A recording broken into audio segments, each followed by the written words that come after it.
Welcome back. We're continuing our conversation on the breaking news with what's happening there in Iraq, and continuing that conversation with Colonel Peter Mansour, who is a former aide to General David Petraeus, and Robert McFadden is here with us as well. Colonel, so from what we understand, the ISIS group is about 70 to 100 miles or so away from Baghdad. They've already taken Mosul, the second largest city in Iraq. What needs to be done right now to stop them? Well, they've taken Mosul, they've taken Tikrit. The next target would be the city of Samarra with the Golden Dome Mosque, a very important Shiite shrine. So the Iraqi army needs to regroup, and it needs to decide where it's going to make a stand. And that could be the city of Samarra, it could be Taji, north of Baghdad, and they're going to need all the help they can get to stop the conventional assault that they're undergoing right now. That could be U.S. airstrikes. Unfortunately, it could be other things, too. The Iranians will no doubt get involved, and I saw reports this morning that they're sending special forces into the country, which is not a good sign.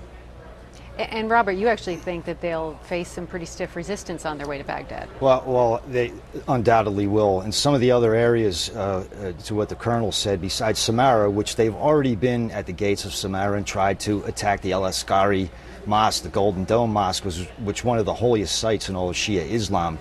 If they try to move toward Karbala, which is one of the holiest cities in all of Shia Islam, you would expect some stiff resistance. And I agree, a troubling aspect of what we're hearing right now, as far as alliances that come out of crises, the head of the Quds Force of the Iranian Revolutionary Guard is reported to be in Baghdad right now. So, but that really would be a natural occurrence when the al-Maliki government was desperate for outside help. So is this a fight, Robert, that the Iraqi government can win? I mean, do they need the Kurds to help them? Do they need the U.S.? Well, the Kurds, absolutely. I mean, that's, again, where an alliance you would expect to be formed between Erbil, which is the seat of Kurdistan in Iraq, and Baghdad. Now, earlier today, though, there was reporting that the Maliki government had called for an emergency session of its parliament.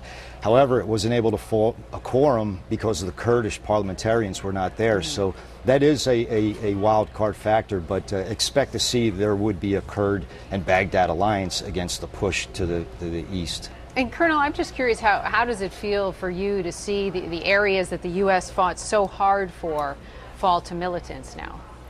Well, it's deeply disturbing. 5,000 dead, $1 trillion of treasure, and to see it all disappear overnight, it's pretty frustrating. I would like to add to the Kurdish issue, though. The Kurds are going to do what's best for them. They've already seized the city of Kirkuk, and my guess is they're going to use their forces to defend a greater Kurdistan. I'm not sure that you're going to see them join the fight for Baghdad. All right, Colonel Peter Mansour, Robert McFadden, thank you both very much.